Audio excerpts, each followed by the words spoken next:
Passaremos agora para a conferência de encerramento e convidamos para fazer parte dessa conferência o ministro do Tribunal Superior do Trabalho, Dr. Evandro Pereira Valadão Lopes.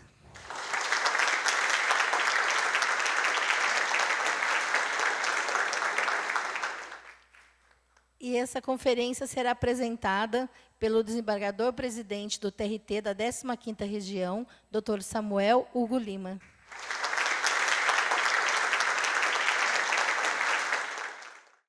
Boa tarde. Estamos chegando ao fim desse magnífico evento.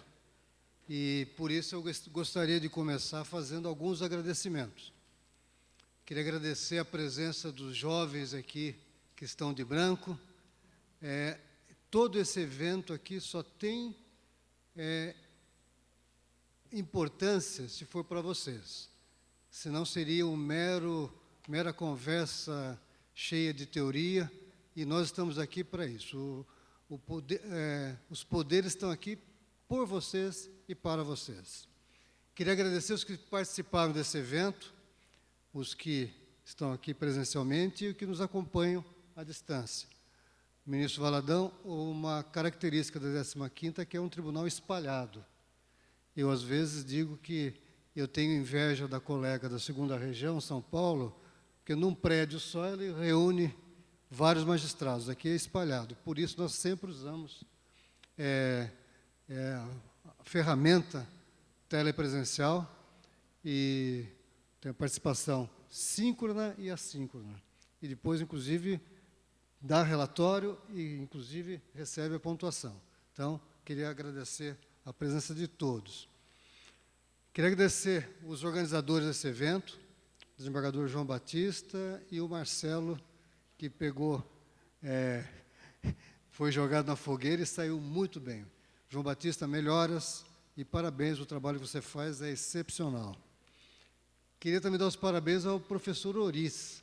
Nós estamos aqui porque o senhor plantou as sementes lá atrás. E o senhor deu para nós aqui um exemplo de vida, vários exemplos de vida, que foi a conversa que eu tive com a minha família até altas horas, e elogiando o seu jeito de ser. Parabéns. Esse tribunal tem um andar sequencial, porque uma gestão não muda o que a outra fez. Então, queria parabenizar aqui, acho que acabou de sair, a doutora Marilis, que foi a quem tive a honra de suceder, mas eu queria fazer uma homenagem especial. Nós temos o GEAS há 10 anos, e há 10 anos, quando nós começamos, era tido por muitos como uma loucura. Nós sofremos muitas críticas, inclusive do TST. Felizmente, as mentes abertas estão chegando à direção e as portas estão se abrindo. E, como presidente, eu sei como é difícil tomar uma decisão. Depois, se você ouvir comissões, relatórios, etc., tem um momento, uma decisão solitária. E essa decisão solitária pode ser um grande evento da tua gestão, como pode ser a piada para o resto dos tempos. E eu queria parabenizar aqui o Dr. Cooper, que foi o presidente que teve a coragem de começar o GEAS há 10 anos. Muito obrigado e parabéns. E, para encerrar esse evento, a organização foi extremamente feliz ao trazer o coordenador nacional do Comitê de Erradicação do Trabalho Infantil, que demonstra a importância deste evento. O ministro Evandro Pereira Valadão Lopes é juiz do trabalho desde 89, aliás, somos da mesma época, foi promovido para o Tribunal Regional do Trabalho em 2003, foi diretor da Escola Judicial na mesma época, nós participamos dessa época interessante, e 4 de julho de 2019 foi empossado como ministro do Tribunal Superior do Trabalho. Então, é bom ter a presença aqui de Vossa Excelência, a quem desejo que seja uma excelente conferência de encerramento. Alô? Boa tarde. Por que comigo é fraco? Quando né, o Ricardo falou, boa tarde, vocês foram fortes, boa tarde. Agora comigo essa... Né? Vamos lá, de novo, boa tarde. Agora, bem. Gente, eu estou numa situação muito delicada, porque eu preparei aqui um texto, olha só. Protocolo de julgamento, na verdade seria para julgamento. Protocolo para julgamento sobre a perspectiva da infância e da adolescência. Vocês, alunos, vocês sabem o que é isso? Não, né? Tem a menor ideia, né? Agora, como é que eu vou fazer um evento com tantos alunos sobre um assunto tão complicado? O tema combate ao trabalho infantil é sempre um tema muito árido, né? Pelas experiências que nós vivenciamos, né?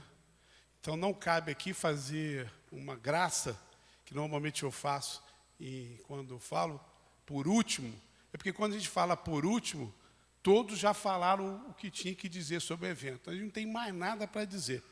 E eu digo assim, olha, gente, então, eu vou contar uma piada ou cantar uma música, o que vocês acham? Mas nesse evento, que o assunto é um assunto muito sério, né? Não cabe esse tipo de brincadeira. Mas é importante que vocês, alunos, tenham consciência absoluta de que a sociedade brasileira é devedora com vocês. A sociedade brasileira deve a vocês, nossas crianças, nossos jovens e adolescentes, um tratamento digno, deve a vocês que os tratemos como prioridade absoluta. Então, quando os nossos jovens pensam, na verdade, né, que são devedores, que talvez não consigam, que a atividade de estudar é complicada, na verdade, nós, sociedade brasileira, é que não estamos fazendo o nosso papel. Quando vocês se sentirem assim, menores, tenho a certeza absoluta que, na verdade, menor é a sociedade, que não consegue garantir a vocês as condições necessárias para estudar plenamente e para serem felizes. Porque, ao fundo e ao cabo, o que importa no mundo é ser feliz. E eu não tenho medo de dizer isso não, viu, doutor Oris? Né? Eu acho que a vocação da humanidade, do ser humano, é ser feliz. E a gente fala isso muito pouco, porque a gente tem vergonha disso, né? De dizer que a nossa vocação como ser humano é ser feliz. E a vocação do Estado brasileiro, da sociedade, é dar condições para que todos sejam felizes. Eu não tenho vergonha de dizer isso, não. Com relação ao assunto que me traz aqui, eu vou falar de protocolo. O que é protocolo? Protocolo é um conjunto de ações devidamente catalogadas de alguma forma, um método para desenvolver uma determinada ação humana, uma atividade, a fim de se chegar a um determinado objetivo. A NASA tem um protocolo seríssimo, né? São vários protocolos para aquele foguete subir, o homem chegar à Lua e conseguir retornar. Eu acho que o grande objetivo do protocolo da NASA é o homem ir ao espaço e voltar, né? Porque deixar o pobrezinho lá ia para sempre, ia ficar muito ruim. Então, o protocolo é isso. Mas por que um protocolo de julgamento sobre a perspectiva da infância? Sobre um olhar, na verdade, da infância. Gente, eu faço uma apresentação, eu trago sempre, toda bonitinha, são normalmente 20, 30 slides. Aí, o que acontece? Eu não passo nenhum, é só o primeiro. Vocês vão ver que vai ficar só o primeiro aqui até o final da minha fala. Mas o protocolo é isso, quer dizer, é um método, né? É uma forma de organização, de uma atenção necessária, de um olhar necessário sobre um determinado assunto. No judiciário, nós juízes, nós precisamos ter esse olhar. É próprio do juiz observar, olhar, né? Um bom juiz é aquele que, eu sempre digo isso, que gosta de gente. Juiz que não gosta de gente vai fazer outra coisa, vai ser engenheiro, né?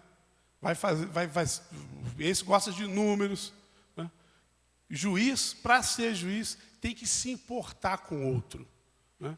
A gente fala de empatia.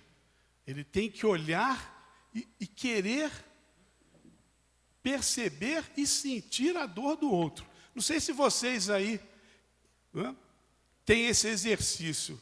Quantos de vocês, alunos aí, sabem o que está acontecendo na vida do seu colega ao lado? Ou vocês até conhecem o seu colega ao lado? Todo mundo olha para frente aqui, por favor. Todos vocês, olhando para mim. Isso, os que estão dormindo, acordem, por favor. É brincadeira. Vocês são capazes de descrever rapidamente esse, sem olhar para ele, o colega que está do seu lado aí, o que usa brinco, a menina de óculos. Vocês são capazes, vocês, né? Porque isso é empatia, quer dizer, é você perceber o outro. Mais do que isso, a empatia é perceber a dor do outro. E o juiz, e principalmente o juiz do trabalho, ele tem que ter essa formação.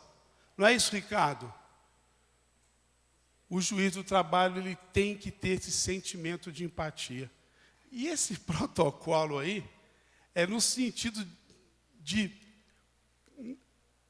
uma pregação, de fazer ver, de fazer mostrar que esse outro, no que toca à infância e à adolescência, então as crianças, os adolescentes, eles têm necessidades que, obviamente, não são as mesmas necessidades do adulto. É necessário a eles dar uma determinada atenção que não deve se dar ao adulto. Então, esse exercício de olhar e perceber a diferença é essencial para o juiz e ainda mais para o juiz do trabalho, o juiz da infância, enfim, desses que lidam com os mais vulneráveis. Eu falei isso lá em Belo Horizonte. Eu participei de um projeto em que eu fui, durante 2 dias, gari. E os meus colegas de trabalho não sabiam, obviamente, que eu era juiz. E foi uma experiência muito enriquecedora para mim. Porque eu pude ver como nós, sem percebermos, temos atitudes estereotipadas sobre as pessoas. Quer dizer, a gente não percebe a pessoa como ela realmente é. A gente cria uma imagem, um imaginário de alguém que não corresponde à verdade. Não é? E esse projeto foi muito importante, porque durante esses 2 dias eu me deparava com o meu preconceito. Não é? O que é um gari? Né? Então a gente pensa, um gari é um sujeito com pouca escolaridade, né? Talvez não tão articulado, com a autoestima baixa. E nesses 2 dias eu percebi que não era absolutamente nada disso. Nada disso. A minha visão era uma visão preconceituosa. E eu não tenho vergonha de dizer isso, não, viu? Porque a gente continua a ter preconceitos sem perceber. Por isso esse protocolo é importante. Porque ele chama a atenção, e é uma lista de determinadas situações em que o juiz ele deve observar se ele, ao tomar uma determinada atitude, ele não está sendo preconceituoso. Ele não tem uma atitude estereotipada de uma determinada situação. Se culturalmente a crença dele já não é mais compatível com a sociedade atual em que vivemos. O protocolo, ele serve para isso. E por que esse projeto que nós fizemos no Rio de Janeiro, onde os juízes foram trabalhar em outras profissões, por que esse projeto era importante? Era exatamente isso, para os juízes exercitarem esse olhar, o olhar para o outro, para perceber, porque somos, obviamente, nós juízes, nós fazemos parte de uma elite, né? Isso é bem claro.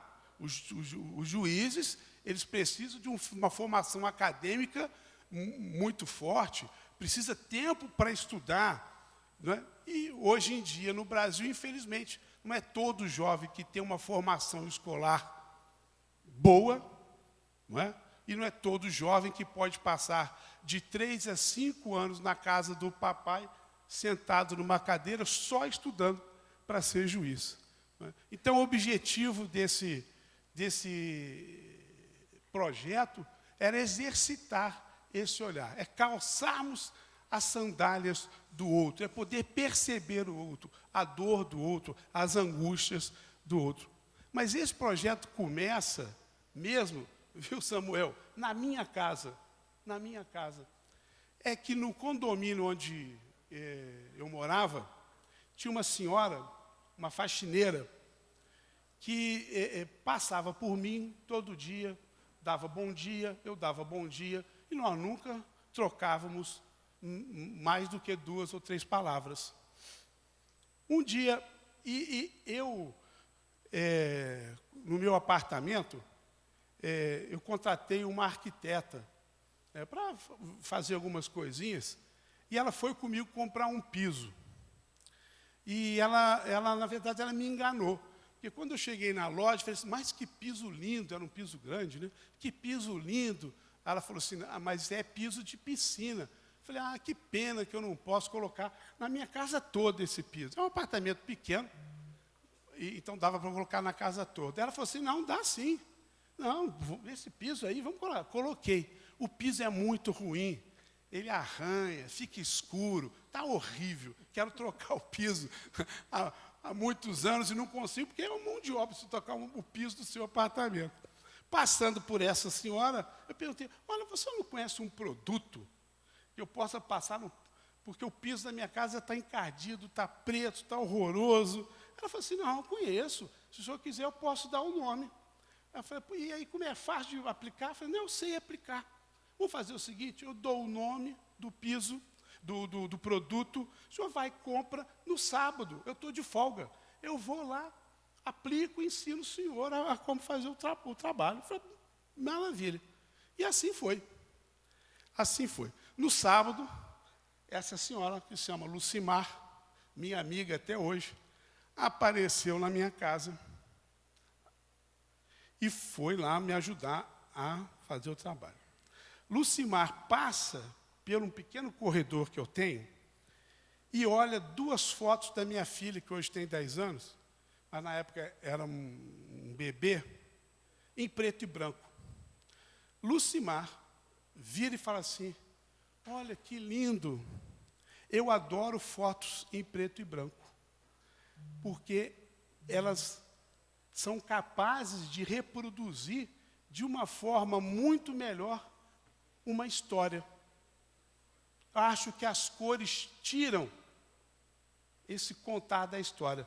Eu olhei assim, falei, Lucimar? Mas que coisa linda! Falei, quem é essa Lucimar, né? E eu fiquei admirado com o que ela falou, a sensibilidade da Lucimar. E aí, começamos a conversar, e aí falei onde ela morava. Falei, olha, eu moro numa casa, bem longe daqui, mas eu adoro, porque é um terreno amplo, eu posso ter as minhas flores, as minhas plantas, e posso também resgatar os cachorrinhos da rua. Você resgata? Resgato. Não, eu tenho muita atenção com a ecologia, com os animais. Eu falei, Lucimar? Então tá bem. Falei assim, mas eu cuido lá dos meus animais, final de semana é só para isso. Cuidar dos bichos, das minhas plantas.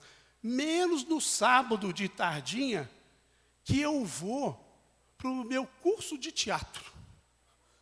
porque nós vamos fazer uma apresentação daquele filme americano, Mudança de Hábito. Não sei se vocês já assistiram, que é uma mulher que ela tem que ela vê um crime e aí ela tem que ficar escondida num convento. Ela é uma cantora de boate e ela passa a ensinar as freiras a cantar. Quem não assistiu pode assistir, que é muito engraçado. E ela estava, a Lucimar, participando do ensaio para a apresentação da peça Mudança de Hábito. E ela era a cantora principal. Lucimar. Bom, por que eu estou contando tudo isso? É que a Lucimar, na verdade, me fez perceber o quanto, para mim, nesses meses todos que eu passava por ela no corredor e dando apenas bom dia, ela era invisível. E o quanto eu não acreditava que eu vou falar mal de mim agora, né? Que uma trabalhadora, uma servente manual, não teria coisas interessantes a me dizer. E ela tinha. E Lucimar mudou boa parte da minha vida.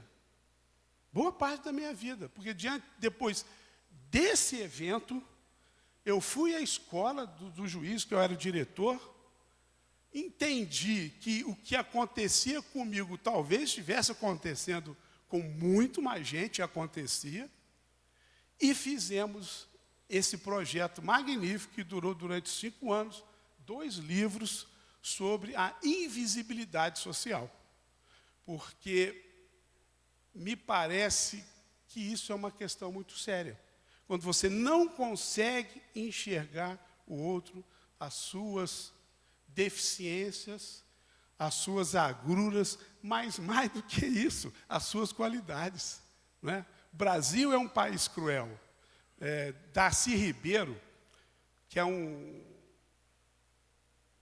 sociólogo já falecido do Rio de Janeiro,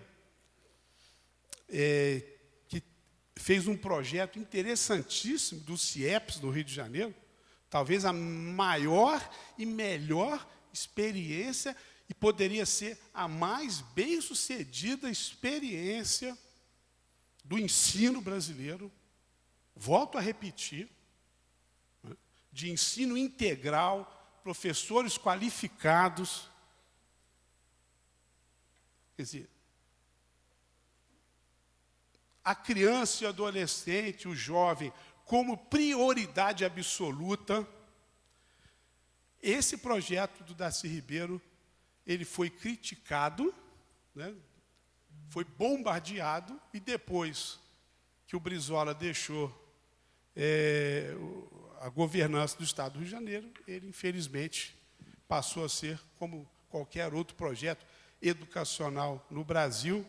São projetos de pé quebrados, né, e que não alcançam o objetivo fundamental, que é capacitar as nossas crianças, nossos jovens, nossos adolescentes para o futuro. Mas Darcy Ribeiro, bom, aqui não quero saber se vocês gostavam, os mais antigos aqui, do Brizola ou não, mas me parece que poderia ter sido o mais bem-sucedido projeto educacional desse país. E Darcy Ribeiro, num determinado momento, ele pediu autorização ao governador Brizola para colocar piscinas nos CIEPs.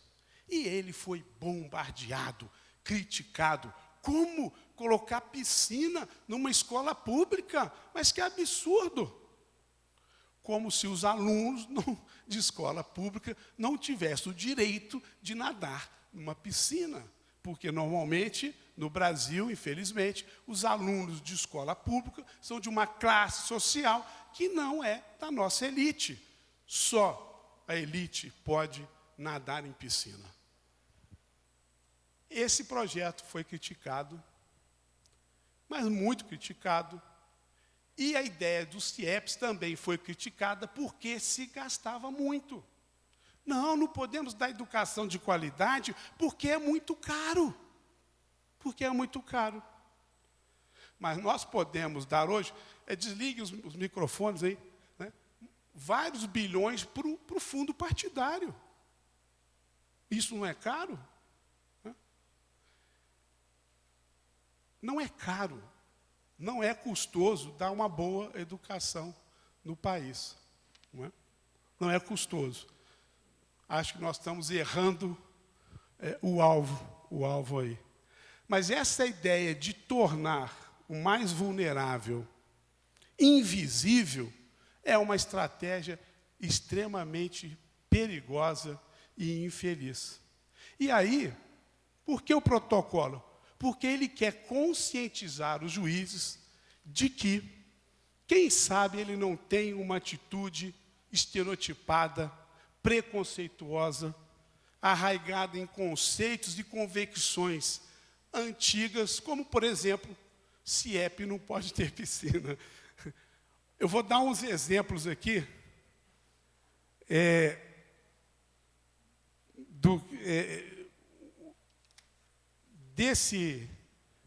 talvez, essas atitudes preconceituosas.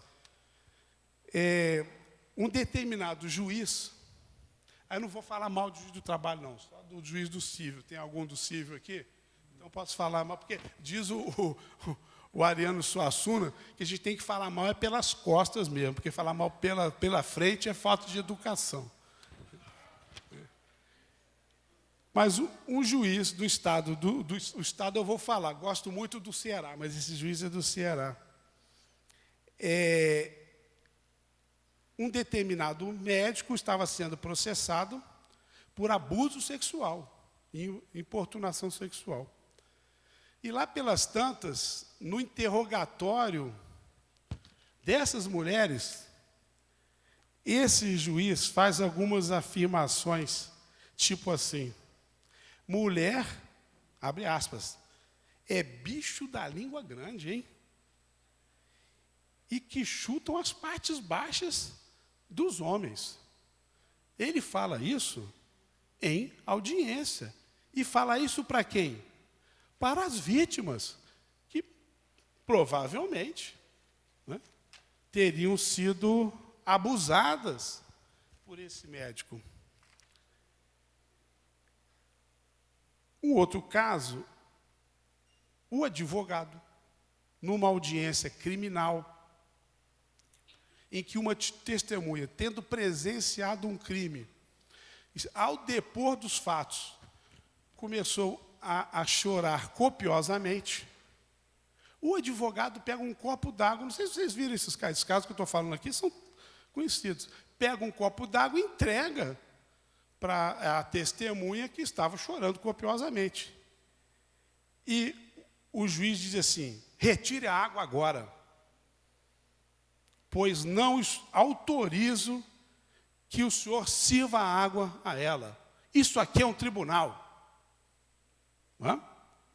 E o advogado fala algumas coisas para o juiz que o juiz não gostou, e o funcionário vai lá, tira o copo da água. E, por fim, um caso também emblemático, que foi muito divulgado na imprensa, e esse eu posso falar o nome, porque está aí, é só acessar as mídias, da influencer Mariana Ferrer. Não sei se vocês lembram desse caso. Ela acusava uma determinada pessoa de estupro.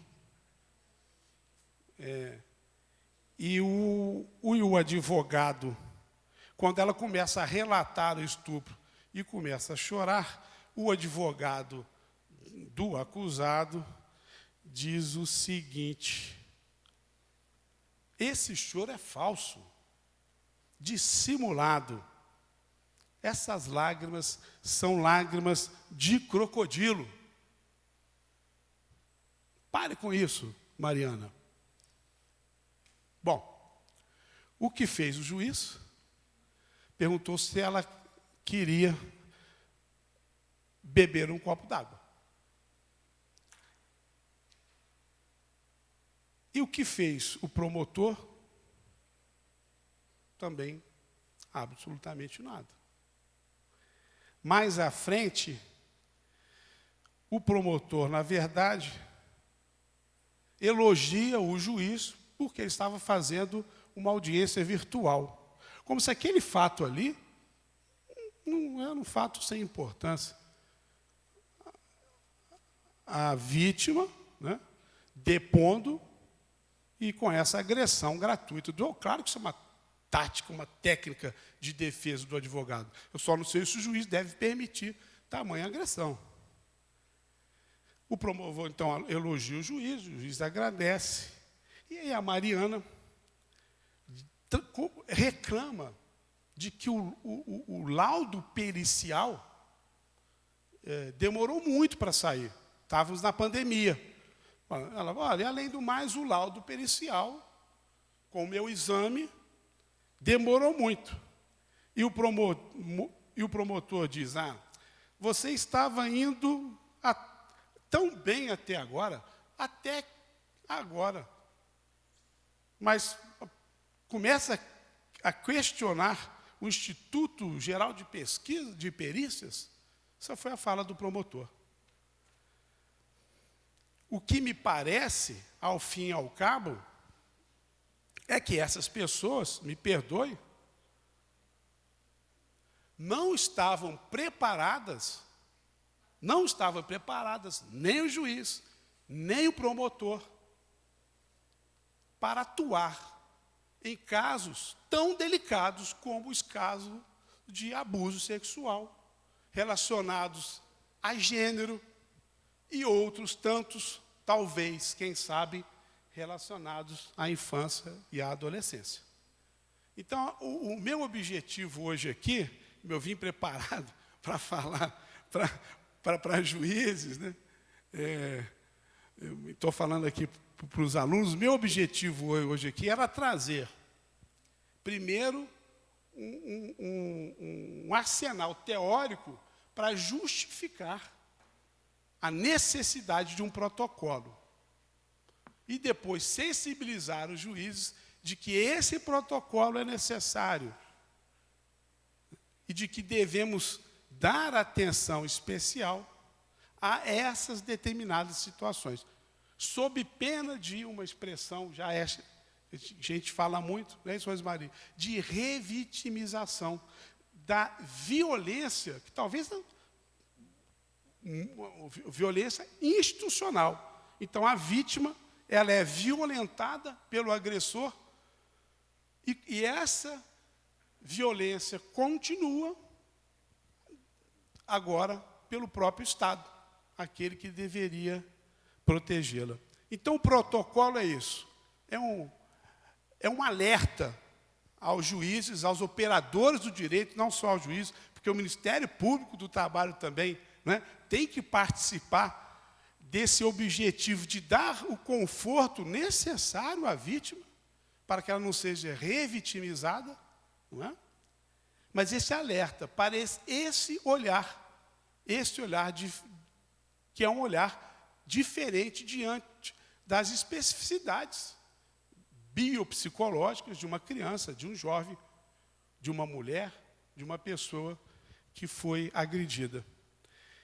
E isso tudo surge, na verdade, com um caso emblemático. Eu já tive a oportunidade de relatar do estado do Panamá, que foi condenado pela Corte Interamericana de Direitos Humanos, diante de um caso em que uma criança foi violentada, né, e no tribunal ela sofre periodicamente, de acordo com os atos do processo, toda uma sorte de violência institucional. No momento em que, por exemplo, foi feito o exame de corpo de delito, o exame ginecológico, e retratam isso os autos da sentença da Corte Interamericana, o lugar mais parecia um necrotério. Então, a menina, uma criança, foi para o lugar para fazer o exame numa mesa dessas de metal que era para colocar defunto. não teve possibilidade de escolher qual profissional iria examiná-la, porque ela poderia, e a mãe poderiam querer uma mulher, por exemplo, não necessariamente um homem para examinar a filha. Não é? Houve uma série de abusos no próprio júri, porque essa atitude preconceituosa, ela revela necessariamente uma cultura machista. E ela estava denunciando o próprio pai. Então, no tribunal também, houve uma série de eventos que levaram, mais uma vez, à violência institucional, além de uma alegada corrupção dos jurados comprovada, uma perseguição à mãe e à criança, porque a mãe denunciou. Então, há determinados mecanismos, né, que levam a uma perseguição velada, né? E a família teve, inclusive, que se mudar. Eles saíram do Panamá, o caso foi um caso rumoroso, e foram para os Estados Unidos. Diante desse caso, dessa condenação, onde toda uma sorte de violências sucessivas em relação a essa menina e a sua família, a Suprema Corte Mexicana entendeu necessário criar um protocolo sobre a perspectiva da infância e da adolescência. E é o que nós agora, do CSJT e do TST, queremos fazer na Justiça do Trabalho, talvez inspirando o próprio CNJ, para que faça, né, um protocolo relacionado a isso, e que sirva para todo o sistema de justiça brasileiro. Essa era a minha intenção aqui hoje, falar um pouquinho dessa nossa intenção, expectativa. O CSJT já criou uma comissão de estudos, né, onde alguns juízes foram nomeados para participar, e espero que, em breve, nós tenhamos efetivamente esse protocolo, que nada mais é do que o exercício deste olhar para o outro, o exercício da empatia. Gente, eu vou ficar por aqui. Muito obrigado por terem me ouvido.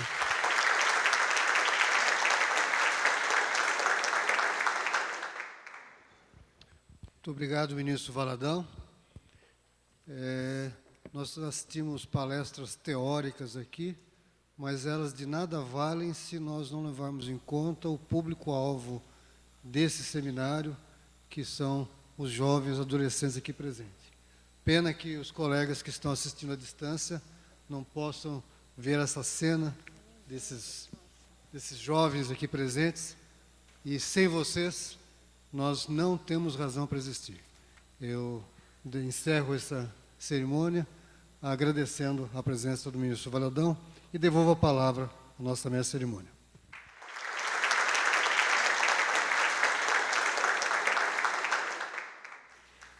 Obrigada, ministro. Obrigada, presidente. Gostaria de chamar agora o doutor Marcelo, desembargador, né, do TRT, que vai fazer a leitura da Carta de Aparecida. Boa tarde a todos. Para o ministro foi melhor do que para mim. Isso é preconceito. Boa tarde. Aí, gostei. Eu quero, nesse momento, agradecer, dizer da grande dificuldade que é e que foi substituir o meu querido amigo João Batista. É uma missão impossível, porque ele é insubstituível, mas estamos aqui, e quero que ele saiba, orando por ele, por sua pronta recuperação. E falei com ele hoje, sei que ele está melhor. Uma pessoa sozinha não conseguiria substituir o João Batista.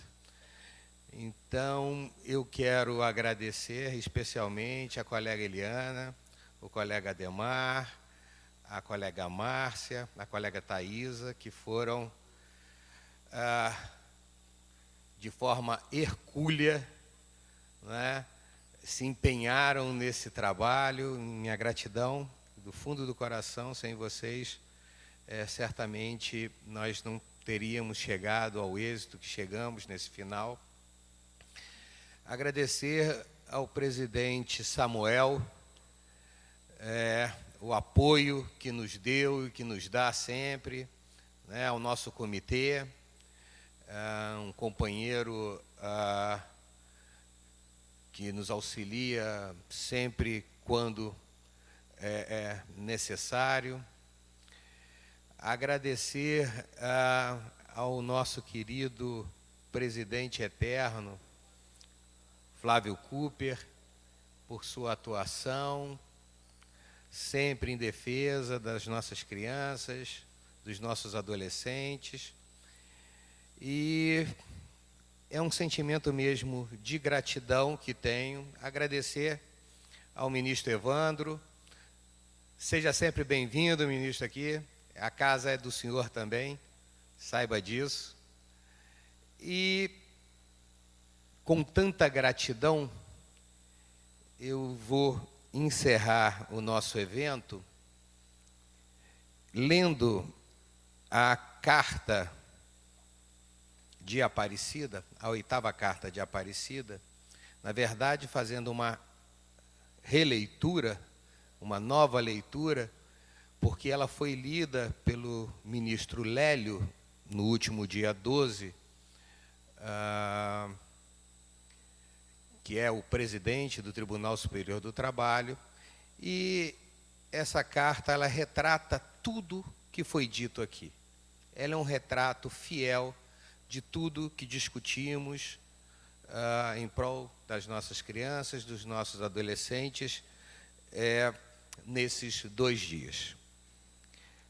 8ª Carta de Aparecida, pela abolição do trabalho infantil, pelo acesso à educação e pela proteção integral e prioritária de crianças e adolescentes. O Papa Francisco, em carta escrita de próprio punho a este santuário no ano de 2016, enviada por ocasião da primeira edição deste evento, afirmou, abre aspas, as crianças são um sinal, sinal de esperança, sinal de vida, mas também sinal do diagnóstico para compreender o estado de saúde de uma família, de uma sociedade, do mundo inteiro. Quando as crianças são acolhidas, amadas, protegidas, tuteladas, a família é sadia. A sociedade melhora, o mundo é mais humano. Fecha aspas. Segundo o relatório publicado em março deste ano, em parceria da Organização Internacional do Trabalho com a UNICEF, em nível global, 1 bilhão de meninas e meninos vivem em situação de pobreza multidimensional, assim compreendida a falta de acesso à educação, saúde, moradia, nutrição, saneamento ou água. Esse número aumentou em 15% durante a pandemia de Covid-19. Constatou-se que o número de crianças e adolescentes sem acesso à proteção social está aumentando ano a ano, deixando-os vulneráveis à pobreza, à fome, à discriminação, a doenças e à falta de acesso à educação, além de aumentar o risco de casamento infantil e trabalho infantil. Neste contexto, pelo 8º ano consecutivo, a Justiça do Trabalho, o Ministério Público do Trabalho e o Fórum Nacional de Prevenção e Erradicação do Trabalho Infantil unidos à Basílica de Nossa Senhora da Conceição Aparecida e a outros órgãos e entidades parceiros, concitam todos a abraçarem a causa. É preciso compreender que o trabalho infantil não deve ser naturalizado, pois configura óbice ao pleno desenvolvimento das potencialidades e talentos de crianças e adolescentes, determinantes não apenas para a conquista da felicidade na fase adulta, mas para o exercício do direito a uma infância e adolescência feliz e plena.